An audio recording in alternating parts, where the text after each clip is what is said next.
there's two kinds of people. Yeah. I always do tinctures personally because I'm lazy and I want to get it done and get it over with. Yeah. But my wife, if she's going to be doing something for more than a couple of days, she either wants a capsule or a tea Yeah. because she doesn't like tinctures. A lot of people that are sort of new to herbs come to me and say, "Oh, that tincture's just awful, just awful."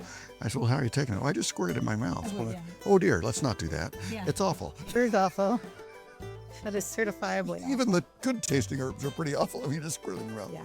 Hey, you guys, welcome to this week's edition of the Pantry Chat Food for Thought. This week, we're talking about dosing on herbal medicine. We're going to be covering the different types of herbal medicine there is out there and the different dosing because, one of the things as beginning herbalists that often we run into is that we love the idea of using herbs, but when it comes to actually knowing how much to give somebody, how often to give it to them, sometimes we can start feeling a little bit nervous. Of course, I don't know about you, but my goal is to make people feel better, not to make them sick from the medicine that I'm giving them.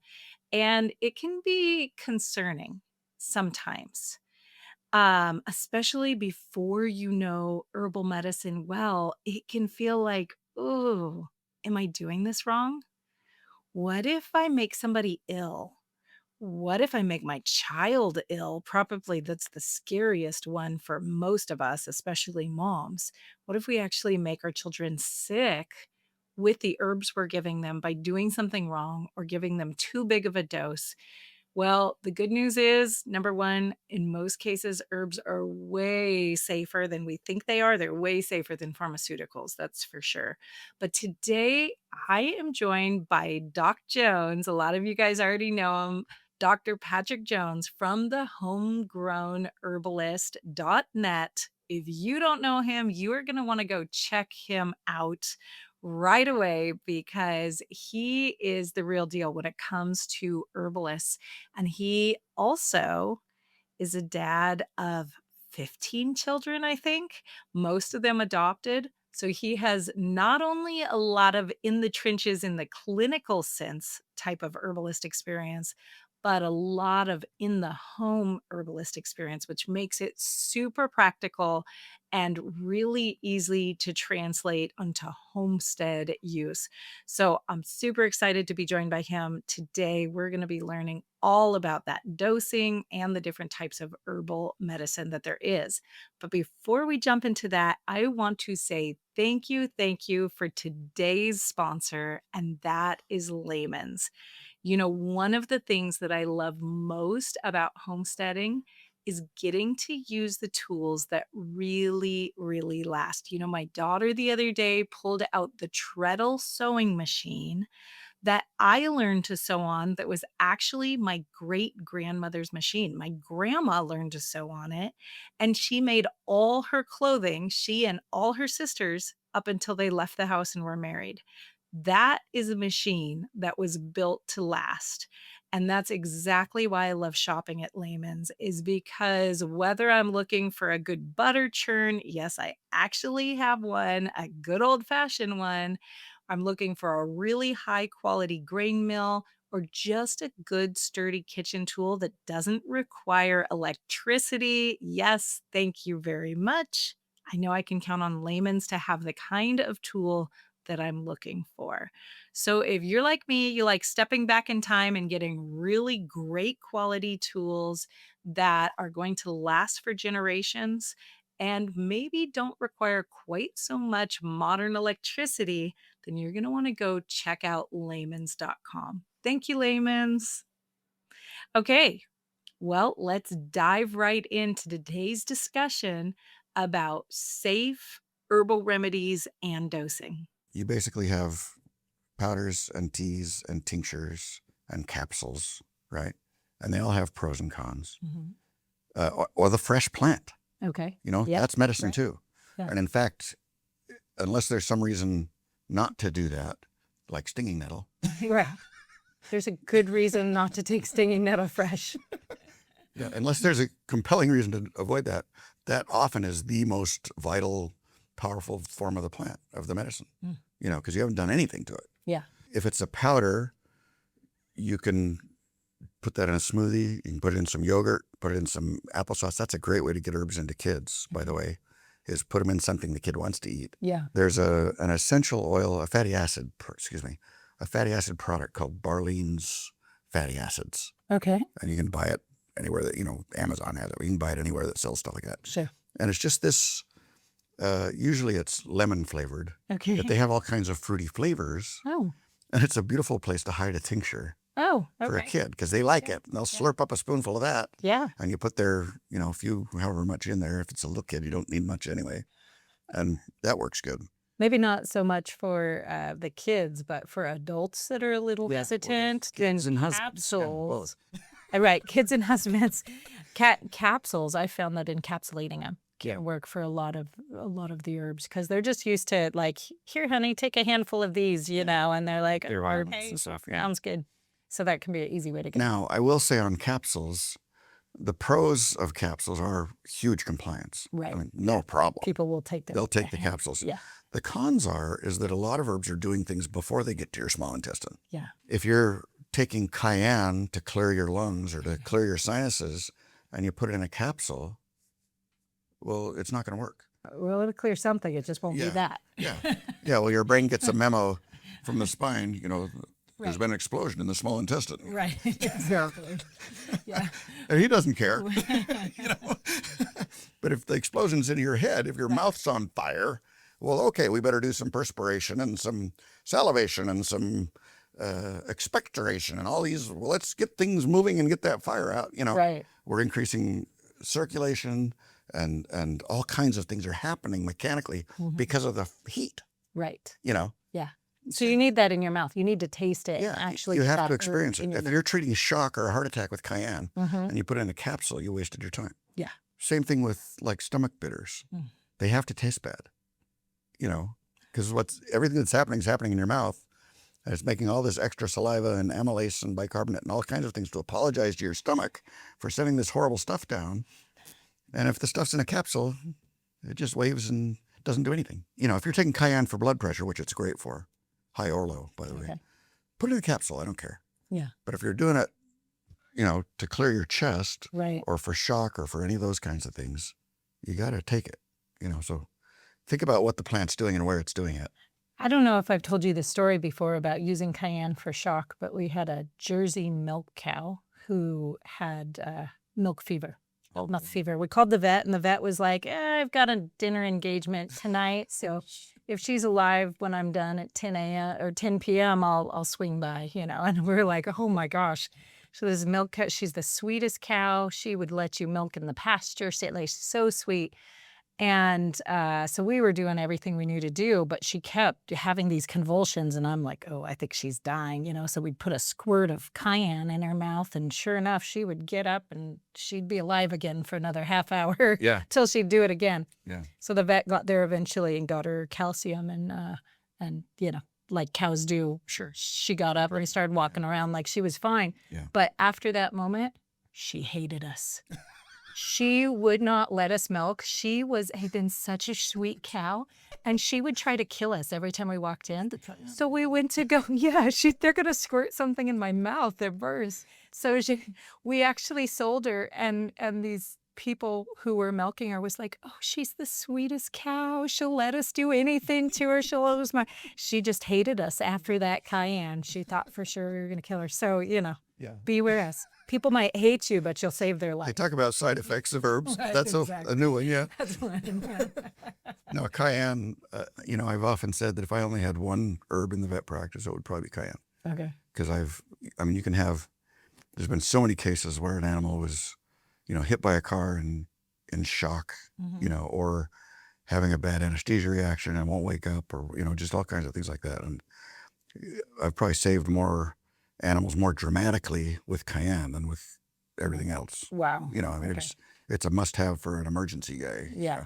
But that needs to be, tincture or powder. Like it needs to go in the mouth. Yeah, exactly. Yeah. Exactly. Otherwise, it's not doing the job. I'm not going to do it. Okay. So capsules are great for compliance and for maintenance things, arthritis, blood pressure, whatever. Sure. Yeah.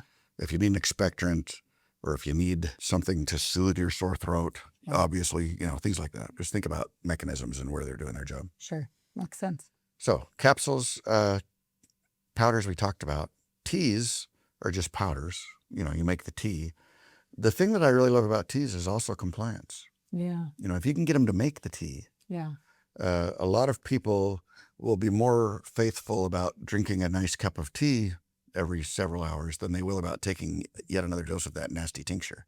That's assuming that the tea is a nice cup of If tea. it's a and nice it cup of tastes tea. good. And again, think that through. Yeah. Because if you're making a vervain tea, Oh. your compliance will be zero. Yeah. Put that in a capsule or put it in a tincture with a little juice and choke it down and chase it with something nicer. To get it down faster. Sometimes that's the good answer. Yeah. The good thing with teas too, though, is you can always sweeten them a little bit. Exactly. And as long as it's remotely good tasting, then the kids will usually go for it if they sweeten it enough with honey. So That's right. that's a good one. And I do have one daughter who I don't like tea. I don't like any tea. I don't like it at all. And she would rather have a tincture all day than tea. Yeah. So The other thing to be aware of with teas is the shelf life of a tea is only 2 or 3 days in your fridge. yeah. So don't make a week's worth of tea if you're sick. Yeah. Make 2 or 3 days worth of tea and then make another batch. And it actually goes bad really quickly if it's just sitting out on the Oh, yeah. counter. So No, don't do that. No. That's a bad idea. Yeah, 2 to 3 days in the fridge. Yeah. Right. But yeah, I say make small batches and don't be silly. But yeah, that's the only con really. Tinctures. Mhm. So a tincture is an alcohol extract that we're making with consumable alcohol like liquor, like vodka is what we usually use because vodka is cheap. But the tinctures have some really significant advantages. One is that they're much more potent, so you don't need very much.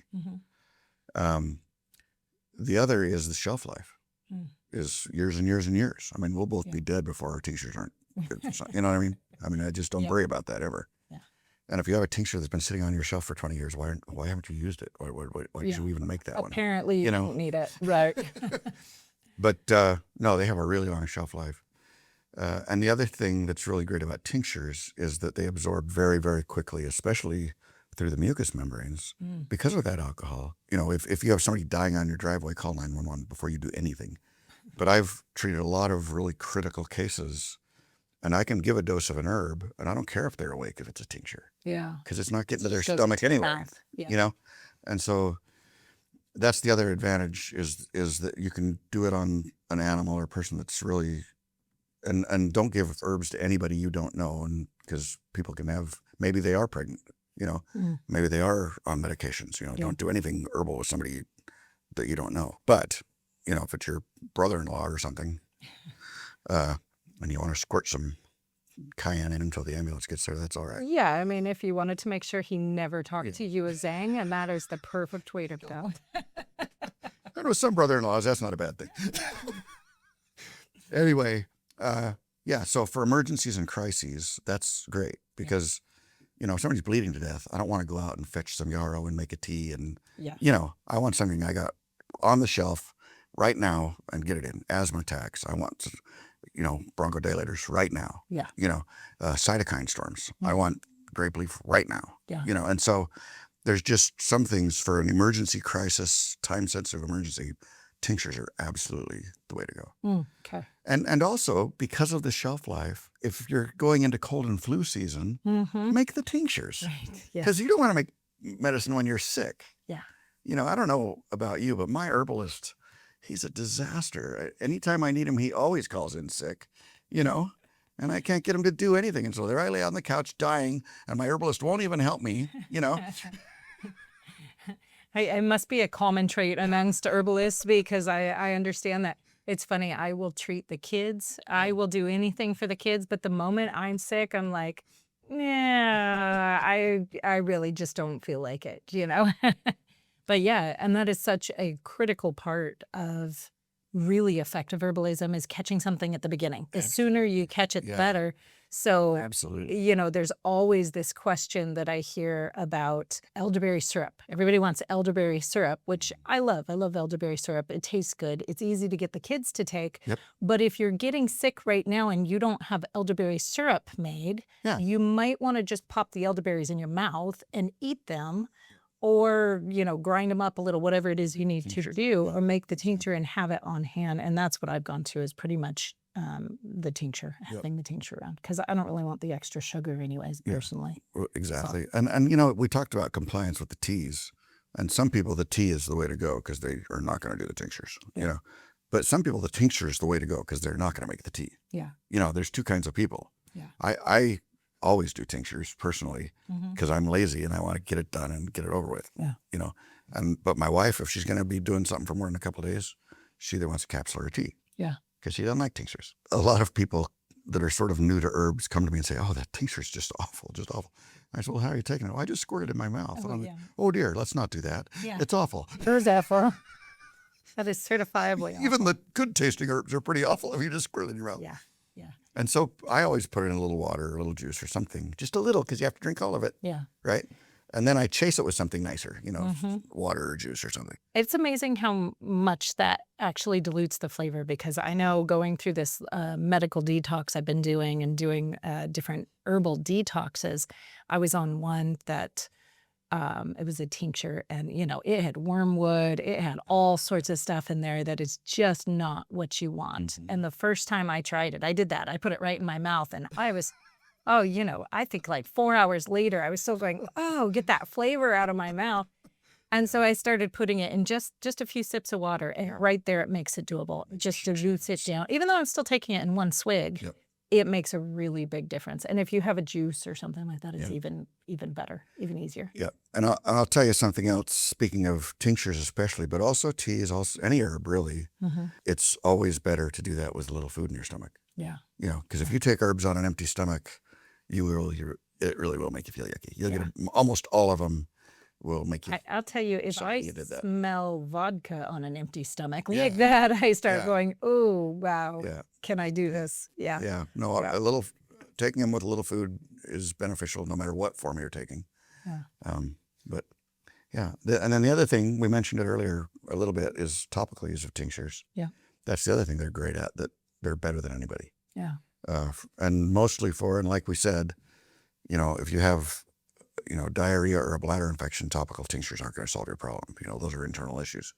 But if you have pain, if you have muscle spasms, if you have an infection, dermatitis or something, or if you have, anything like that, Right. topical forms are great. Mhm. And the only time, if it's pain or muscle spasms, I just put it on straight.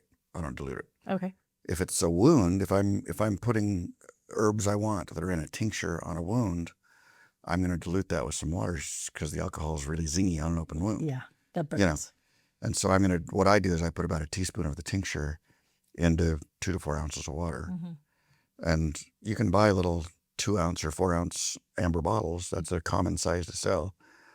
And so I take a 4 ounce bottle, I throw my teaspoon of tincture in and then fill it half full. And then and then I put a spray top on it. So how long, once you dilute it down, how long can that stay? The percent of alcohol that you need to be really preservative for most things is at least 25, 30%. Okay. So what's happening really when you put a tincture in the water, you're making a tea.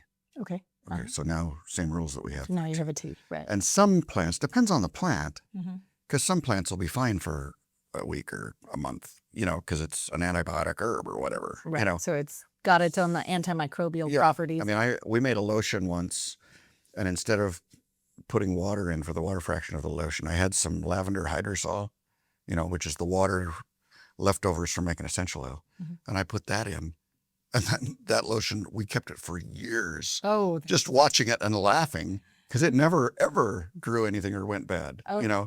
Lotions will sometimes get a little moldy on top or something, Mhm. homemade lotions. And it just never, ever did, because lavender kills everything. Okay. So it depends a little bit what herb you're using. Yeah. But I would say as a general rule, just pretend it's a tea once you've mixed any water Once with you've it. mixed it up. Okay. Yeah. So you're going to keep it in a refrigerator and for Okay, and I'm not going to 2-3 make days. 10 gallons of it. I'm going to Yeah. make my little bottle and fill it up with water, and Spray it on. it'll and- be used up before it's bad. Yeah. you know. There you go. And again, that's only for open wounds. Yeah. Anything else, I'm just going to spray the tinctures on. Yeah. There you go. And so, like I said, pain, muscle relaxation, itching, wounds. But there's also another form that's even better for some of the skin things, and that's lotions Oh, and salves Okay. and, things like that. And lotions can also be a really good way to deliver medicine to the skin Mm. for rashes or eczema or psoriasis or sunburns or whatever, So when would you use one of those things over using a tincture? If it's, some people's skin doesn't like the alcohol long term. Yeah, it's You know, really drying. it's very Alcohol drying. is really dry. I could care less. It doesn't Yeah, bother me. doesn't- My skin's already dry, so it doesn't care. Some people, their skin's more sensitive or more prone to drying. And so, if somebody's got a sore knee and they're using a pain herb topically, a lotion's going to be way better for that. Yeah.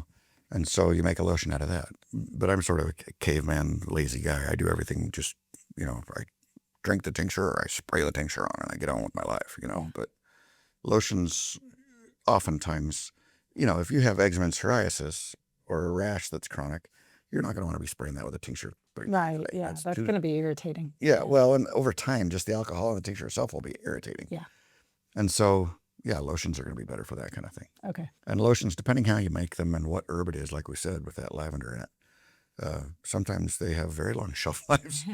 I usually figure, I sort of feel like it's sort of silly to talk about shelf life on a lotion, because if you need a lotion, use the lotion. Yeah. And it's going to be gone before it goes bad anyway, Right. That's what we find in our house. We make salves about every year, but they're gone by the time the next year comes around and we need more. So we make the amount that we're going to go through. And then, by then it's probably getting a little less potent because herbs don't last very long in oil. It's not their...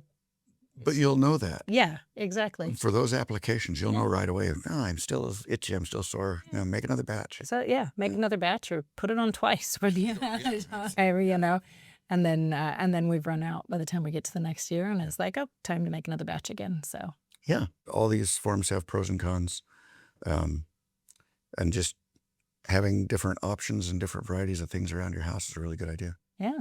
So one of the questions that I often get asked about herbs and about using herbs medicinally is about how to dose them safely. And, that's one of those questions that's like, it depends on some things. It depends on the type of herbal preparation that we're talking about. Are we talking about a tea or tincture, a powder? What are we talking about? And it also depends on the person. So let's talk about that. First of all, let's do safety. Yeah. All right. So there's 3 red flags that ought to get your attention right away on an herb case, and 3 questions I always ask. And that is, are you pregnant? Are you nursing? And are you taking any medications? Okay. Those are the 3 things that I tap the brakes and say, okay, wait a minute, now I have to think. Okay. Because herbs really have remarkable safety margins. Mm-hmm. They're really very, very, very safe. Yeah. We've been using them for a really long time. The ones that killed you, if you got them off a little, they stopped using those a long time ago. So that's good. Mostly safe. It didn't make it through the focus group. But, some herbs are not safe during pregnancy because they can cause miscarriages. Some of them can cause birth defects. And with nursing, some herbs that are perfectly safe for mom can be really dangerous for the little baby for 2 reasons. One is because mom's taking an adult dose, right? And this little 6-pound fellow is very different than mom. And if the herb is excreted through the milk, which many of them are, he's getting way too much. Yeah. So a dosage issue. But the other thing is that some herbs, particularly liver stimulant herbs like, barberry, Oregon grape, golden seal, any of those, especially any herb that has berberine in it, can be life-threateningly toxic to a newborn. Yeah. Through the milk. Okay. Because their little livers can't do what they have to do to process that. And an adult liver says, oh, great, I can use that. That's good. Yeah. Right? Yeah. But the little baby liver can't. Okay. He's not mature enough to manage it. And so if they're pregnant or nursing, you be really careful. And then with the medications, sometimes herbs can be bad with medications because they're doing the same thing. Mm-hmm. So if you're taking an herb to lower your blood sugar and a medicine to lower your blood sugar, well, now you have no blood sugar. That's bad. Kind of compound. If you're taking herbs for blood pressure and drugs for blood pressure, now you have no blood pressure. I mean, too much of a good thing. It's an additive effect. Sometimes they they counteract each other chemically and make the chemical not work. Mm-hmm. The most common thing probably is that oftentimes an herb will compete with or accelerate the elimination pathway of that drug. Ah, okay. Making it So either slightly less effective. or significantly more effective. Okay. Sometimes they make it go away too fast Mm-hmm. because they stimulate your liver. You know, like milk thistle won't let anything into your body. She's your hero. Okay. And if it's a chemical, no siree, you know, and out it goes and you don't get the effect. Oh. You know, people often ask me if they're on chemotherapy, shouldn't I be taking milk thistle to protect my liver from the poison? I said, no, you're poisoning yourself on purpose. If you're going to poison yourself, do it like Yeah. you mean it. Right. You know, Yeah. I mean, if you're going to go through that horror, get the benefit at least. Right. You know, so elimination that's too quick can be a problem. But the other problem is that sometimes an herb goes through the same elimination pathway as the drug, and your liver likes the herb better. And so now, you know, there was a case just recently of a lady that was taking thyme, which is like the most benign, harmless, wonderful thing in the world, Okay. you know, not dangerous at all. But she was also taking thyroid medication, and her liver thought the thyme was so cute and wonderful and tasty that it would much rather process that than the thyroid hormone. So when she took her second dose of thyroid hormone, she has a double dose because the first one never went away. Oh, okay. See, So it's and just after backing. 3 days, all of a sudden her heart's racing like crazy and she feels awful Yeah. because none of the thyroid hormone's going away Yeah. because the thyme's tying up the elimination pathway. And so, you know, pregnancy, nursing, and drugs, be super careful. Okay. But other than that, as far as dosing, the dose for a dry powdered herb, almost universally for an adult, is going to be a teaspoon or 2 of that powder. Oh, okay. And I'm going to do that. If it's a maintenance thing, I'm going to do it 2 or 3 times a day. Okay. If I'm fighting the flu, I'm going to do it every 3 or 4 hours. Okay. You know, if I'm actively fighting something. Right. If it's an antiviral or an immune stimulant, then I'm going to do it more often. Yeah. And like I said, they have really, really broad safety margins. Yeah. So that's powders. And then for a tincture, typically I'll start with a half a teaspoon for an adult. Okay. You can do a teaspoon, you can do 2 teaspoons, but usually a half a teaspoon will do it. Okay. And if it's not quite enough, move it up. Start low and work your way up. All right. And then for a tea, the water's not the medicine. Yeah. Right. You know, the herb's the medicine. the herb's the medicine. So a teaspoon of powder in your cup of tea. Yeah. If you want to drink a gallon of tea, a teaspoon of powder in your gallon of tea. Okay. You know, Yeah. the herb's the medicine. Right. And then on dosing, I just dose them based on size. Okay. You know, if it's a half an adult, I give them half a dose. If it's a quarter of an adult, you know, I give them a quarter. Dosing for animals is I'm going to dose them the same way I do humans, unless they're lots bigger. You know, so if you have a 60-pound dog, Yeah. I'm going to give him probably a quarter teaspoon. Yeah. Because that's about how big a kid that size is. Right. You know, of a powder. If it's a horse or a cow, an adult, they're going to get 2 or 3 tablespoons Yeah. of a dry herb. Another thing on safety, we talked about little babies. I don't use herbs in infants unless I know, you know, absolutely what's going on and what I'm doing. Yeah. Some herbs aren't safe for little kids. My rule of thumb is if they're toddlers running around talking and getting into things, they're old enough to take herbs. Not worried very much. If it's a little infant, especially that first year, I'm going to be lots more cautious and careful. Yeah. There's some things that are perfectly fine. Yeah. You know, catnip is the best thing in the world for a colicky baby, and it won't hurt him at all. You know, and in fact, speaking of nursing, a lot of moms tell me that if they take catnip, the little guy is less colicky. Oh, You know, okay. because it's going through the It's milk. going right through. Yeah. Yeah. So, you know, there's some herbs that we don't worry about for babies, but a lot of them we do. We're just careful. If it's a topical application, I really don't worry about any of those 3 red flags. Okay. You know, pregnant nursing medications, the likelihood of an herb being applied topically getting inside to the levels that it would cause issues is pretty minuscule. Yeah. I just don't worry about it. And I don't worry about frequency.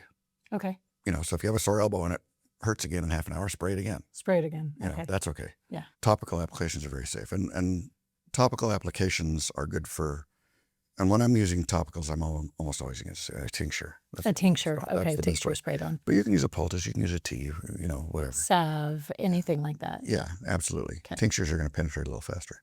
Frequency doesn't matter. And you just use it as needed. Okay. So. What about frequency of internal? So, like I said, internally, if it's a maintenance thing, if I've ever got a arthritic hip and I'm taking some kind of a joint support anti-inflammatory formula, I'll do that 2 or 3 times a day. Okay. If it's a active crisis that I'm fighting a bug, Mm-hmm. I'm going to go every 3 hours or so. Okay. You know, Okay. that's kind of how I do it. If you're not getting the effect and you need to take it a little more frequently, I had a case years and years ago of a young lady that had Lyme's disease, and she was to the point where she was having seizures, Oh. like 10 or 12 seizures a day. Oh. Like she was wearing a very helmet and didn't go anywhere without mom on her arm. Oh, wow. You know, she's in her 20s, Yeah. got Lyme's disease back in Wisconsin visiting her biological father, Ugh. came home with it, and none of the doctors in Idaho could diagnose it because her test was always negative. Yeah. Well, in Wisconsin, the doctors know that the test is negative 30% of the time. Okay. You know, Yeah. and they just said, no, that's Lyme's, treat it. Yeah. By the time I got her, they were wanting to put her on an antipsychotic because she must be crazy. Oh, gosh. If the meds aren't working Right. and we can't find anything wrong with her, she must be crazy. She must be crazy, You know, right? we'll give her Yeah. Prozac and then she'll go away. It's a little alarming how often that's what brings somebody To you. to my practice. You know, is they're so mad at the doctor because he tried to put them on Prozac for their respiratory thing they've had for 10 years. Yeah. You know, she was having all these seizures, and I put her on some herbs, and teasel was one of them that's good for Lyme's. But she was on half dozen other things too. But the point is that I call her a couple of weeks later, see how she's doing. And she says, I don't have any seizures anymore. I'm doing really well. But I always have them still late in the middle of the night. I'll Oh, have one in bed. okay. And I said, well, take some teasel at 10 o'clock before you go to bed. Right. Okay. 'Cause it's not lasting Yeah. 12 hours, Yeah. you know. Yeah. And so, play it by ear a little bit, see what your body's telling you. Mm-hmm. You'll know when it stops working and wears off. And if you need a little more, that's okay. And like I said, the safety margins are really Yeah. pretty remarkable. There's some herbs you shouldn't take all the time, long term. And that's another question. You know, some herbs are what we'd call a nutrition, a nutritive, or a tonic, or Yeah. a great cornerstone of your life kind of thing that you ought to take all the time. Right. You know, burdock and nettles and, things like raspberry leaf tea, things like that. Mm-hmm. Take them all the time. But herbs that are antibiotic, you shouldn't take those for more than a week or so, Okay. because now we're going to start beating up your gut flora, Right. right? Yeah. Herbs that are powerful liver tonics like Oregon grape, barberry, golden seal, guys like that, don't take those for more than a week or so, Okay. because it's too much. Yeah. Anything that's really disruptive and really a big deal, you don't do long term. Burdock's a great liver supporter, but it doesn't have that berberine in it that's so intense. Mm-hmm. So you can do the burdock forever. But just basically, especially with the antibiotics. But there's a lot of things you can be on long term. I have clients that have been on stuff for years and years and years and years. Yeah. The other safety thing for that, though, is that I'll tell them, take a day off every week or two. Yeah. Just give your body a break. Yeah. And not only does that let your body clean things out and reboot and recalibrate, but it also seems like it makes the herbs work better. Mm. When you start again on Monday morning, Yeah. your body's, there's that stuff I like, That's what I always do. I always take Sunday off. I just don't take any supplements. I don't take anything on Sunday, and just let everything rest. The old biblical principle of fasting Yeah. is a good idea, and they're always talking about food Mm-hmm. and just letting things clean out and recalibrate. But the same thing is true with herbs. Just give it a day off every week or two. And that it really does seem to improve efficacy. And because some people will take something for a while and say, gee, it just doesn't seem like it's working like it used to. Yeah. I say, break it up. Yeah. And that helps. Yeah, that makes a lot of sense. Yeah. So we have issues here of one, knowing the safety, knowing those 3 things. You said the pregnancy, the nursing, and any other medication that you might be on. So being aware of that, you need to know the type of herb that you're taking, whether it's one of those nutritive tonics that you can just take and take and take and take, or if it's one of these things that we need to stop taking after a certain amount of time. One that comes to mind that I hear often is echinacea. Right. Is just stop taking it, not because it's a safety issue so much, but because it kind of stops working in your body. Your body kind of gets comfortable with it at some point. Right. And so echinacea is a great example because it's an immune stimulant. Right.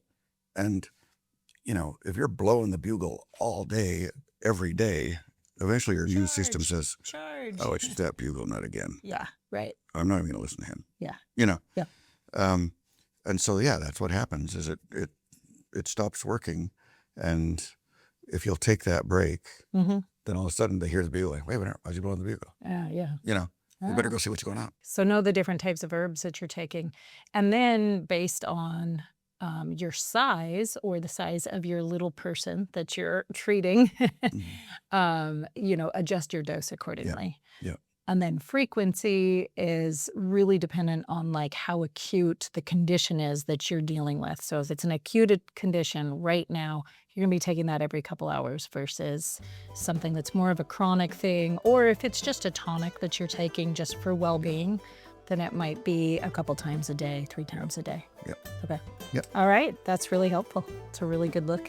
And I think it'll help us all to use herbs a little bit more carefully and feel more confident about it, definitely. Okay.